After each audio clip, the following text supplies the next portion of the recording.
Hi everybody, welcome back to my channel. I hope you're well. So today I've decided to film 5 things, I'm hoping to keep it to just 5, that I wish I knew before I got married. So yeah, this is for you guys that clicked on this video that maybe are getting married soon, or you just need some advice and just want to listen to somebody that is married and I don't know, hopefully take what I'm saying on board. So the things I'm about to share with you guys are not only based on my experience from being married, but also from speaking to other married people and just my pure observation from observing married couples. Anyway, let's get started with number 1. So first thing I'm going to talk about is compromise. Now, compromising is generally a part of any relationship that you have with your parents, with your siblings, with friendships. But in a marriage specifically, when you're sharing a life with somebody, you're going to realize that most of the time we're the complete opposite of our partners, and you are going to find yourself having to compromise quite a bit. But make no mistake, you should not be having to find yourself in a position where you're compromising on absolutely everything. Marriage isn't based on compromise, it's just a tiny part of it, and you shouldn't have to compromise on big things that are super duper important to you. You know, a marriage is a two-way street, it isn't just a one-way street. So if you're finding that you're having to compromise on things that are so important to you and you're super passionate about it, and he doesn't understand that, you shouldn't have to compromise. He has to also compromise. Remember, it isn't just on you. So having to compromise here and there is definitely something that I didn't know, that I wish I knew, you know, so that I was a bit more prepared to let someone else have their way here and there, because I was so used to getting my own way, because obviously I wasn't married to anybody. So yeah, that's definitely something I wish I knew. Which leads me on to the next thing. I wish I knew that you can have a marriage contract put into place before you get married, so that if there are things that you are absolutely 100% not willing to compromise on, you can state it in the contract. For example, we know that Islamically a man can get married to 1, 2, 3, 4 wives, and that is completely 100% permissible. However, if that's something that you are 100% not willing to compromise on and you will never agree to, then it's best to write it down. And know when you meet somebody and you are so in love and you speak to them about all your wants and don't wants, and you could probably throw these questions into the air and he might be like, no, I never will get another wife, I never will want to marry another wife. You never know, 5, 6, 7 years down the line, he may well and truly change his mind, and there's absolutely nothing you can do about it. Of course, you don't have to accept it just because you didn't put it down in the contract. You can say, you know what, if you do this, I'm out. Goodbye, boy bye, I'm gone. Because me personally, even though I didn't do a marriage contract, that's why I mentioned it in this video, so that hopefully if you're watching this, this is something that you should really take on board, just to save you from having to break your marriage off. It's probably best to write this down in the contract. That's a big one, I think. I wish I did that, but I do speak to my husband very regularly, and he is my bestie. He really is. I don't have a best friend, guys. He's my best friend. What else was I gonna say? Obviously, having another wife is a major thing, but you can write the smallest things that you might think are not important right now. It could one day turn into a really big deal. So even though right now you might think, oh, my husband won't stop me from working, he won't stop me from going on holiday, etc, etc, you might think is ridiculous, but there is a reason why it is a contract, marriage contract, that is put in place for your protection, really. If you're somebody that is independent and you've worked all your life and you're about to get married, you should probably write down that he shouldn't stop me from working, because you never know. Right now he might think, yeah, it's fine, you can be working, and a couple of years down the line, if you have a child or two and you decide you want to go back to work, he might think, well, you don't need to go to work, I don't want you to go to work, I have a job and I can provide for the both of us. But if working is a big part of your independence and normality, and it's something that you hold of a high value and you don't want to let that go, you know, it's probably a good idea to write that in the contract, so that you don't have to compromise on such a big part of your life and something that you really don't want to do. And I know some people in the comments might be like, well, if your husband's working, why do you need to work? You know, isn't that a burden off your shoulder? But you have to understand, you have an identity before your marriage. Like, you have lived all these years before you met this person and got married to them and started a new life. So you are your own person. Somebody else shouldn't be like, well, you can't do this, you can't do that. Sometimes people, as they grow, they change and they develop all these different new expectations, and they all of a sudden want you to stop working, want you to stop doing so and so, want you to stop going out. This is exactly why the marriage contract Islamically protects your rights, and there's absolutely nothing wrong with a woman working. Khadija radiallahu anha was a successful businesswoman, and she even hired the Prophet sallallahu alaihi wasallam to work for her. This is for the people that pick on what women should and shouldn't do.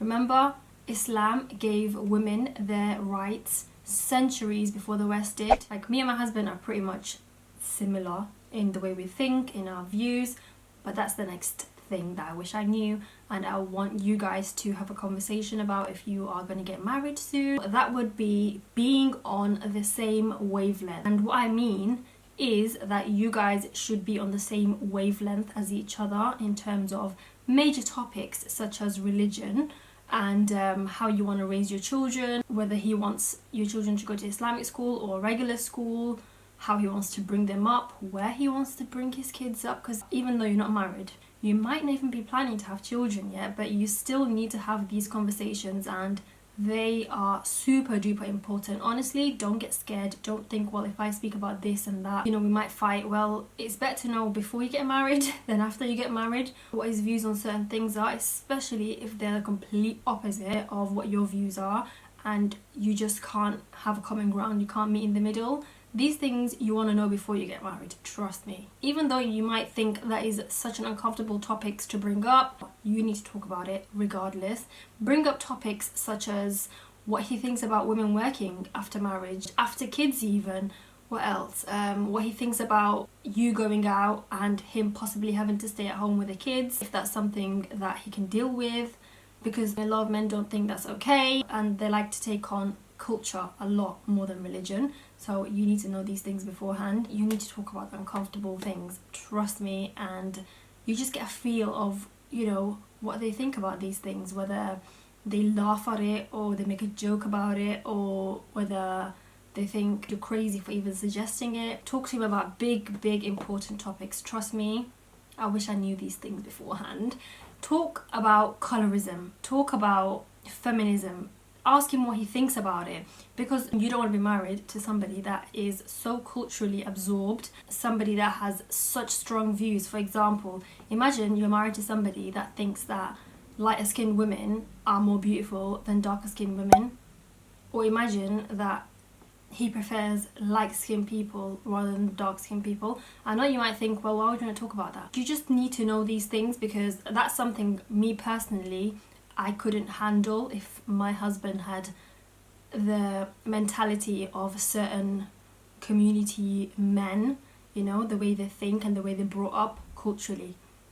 I would not be okay with that. So essentially, his views on these topics should be on level with your views on them, because these are big issues that we face in the community right now, and we've been facing them years and years ago, and we're still facing them right now. So imagine something as big as that you can't even meet eye to eye on, or you don't agree on, you know? It's a big deal. I know a lot of people will disagree with me and will be like, well, you can't expect somebody to think the way you do. I disagree, I really do, because if I'm going to be spending the rest of my life with somebody and we can't even find a common ground, and we don't even have such important conversations on topics that will one day affect our children, then I'm sorry, it's not going to be for the rest of my life, husband. You don't want to live your life with somebody and then one day you have a conversation with them and you realize that he's racist, you know? Even though people don't think that somebody from the same culture as you can be racist, but they can. Believe you me, I've seen it a lot. So another thing I want to quickly touch on is that when you get married and you're in that bubble, the honeymoon phase, and you just want to please your husband, your wife, and you want to please his family or her family, whatever it is, and you want to be like on your best behavior, you want to be the best version of yourself, and you just want to impress.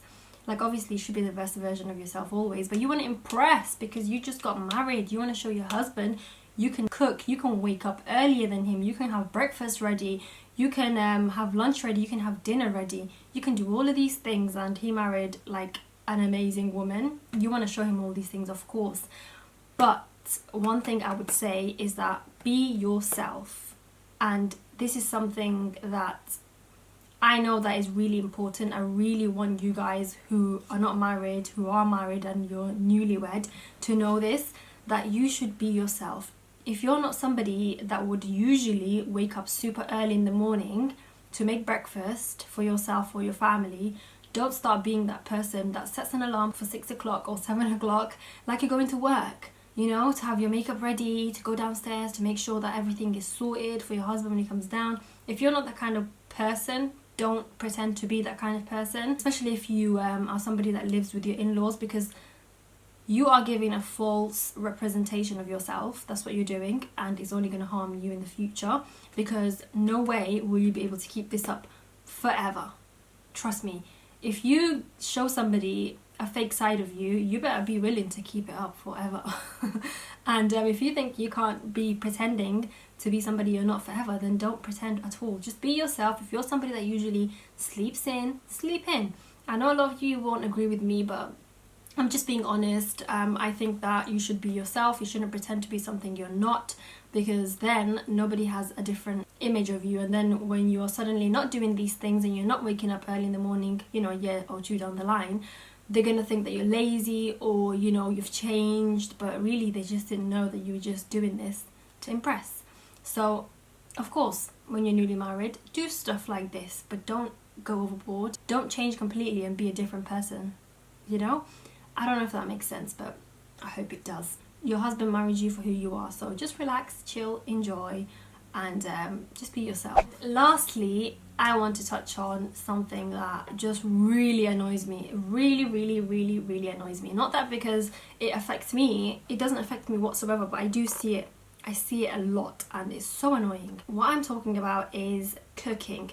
Cooking is a life skill that should be taught to both men and women, not just women, and it isn't something that should be put on one gender. It's really annoying to know and to even see that a lot of men don't know how to cook, and they rely on their wives to cook for them. You really need to teach yourself how to cook.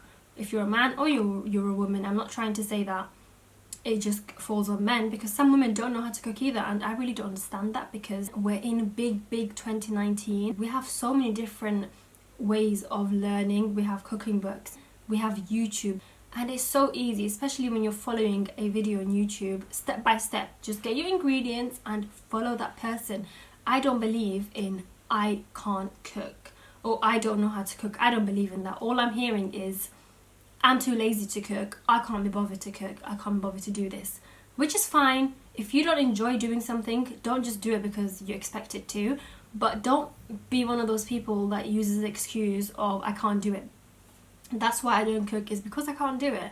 No, this goes for both men and women. It's a life skill. Like, what happens if you're the kind of woman or man that relies on their partner to do the cooking? What happens when your partner is sick one day and can't cook, can't stand up, bedridden? You need to know how to prepare a meal for the both of you to look after yourselves. If you don't know these things and you don't know how to do this and you're not willing to learn, what's going to happen then? Like, is your poor wife or husband going to have to get out of bed just to do this because you are too lazy to do it?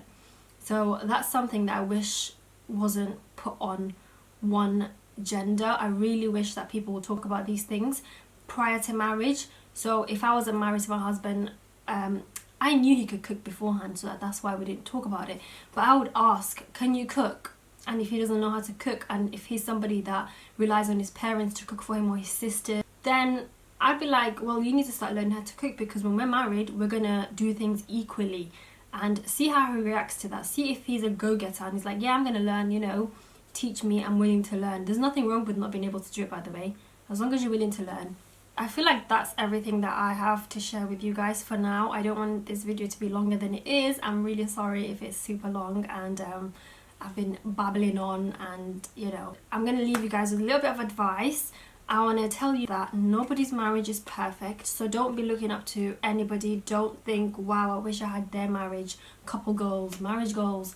Nobody's marriage is perfect. Don't look at anyone else and compare your marriage, okay? Remember, marriage is about helping each other grow and serving one another. Just take it as it goes. Don't have any expectations, zero expectations whatsoever. So that's a little advice from me to you people that are not married yet, or your newlyweds, and people that are about to get married. So congratulations if that's you, and if you've just watched this video because you watch my videos and you are subscribed to me, thank you so much. I really do appreciate each and every single one of you that takes the time out of their day to watch my videos, to comment, to like the video, and to subscribe. Like, you guys mean so much to me. I honestly don't know how I can repay you guys, so thank you so much.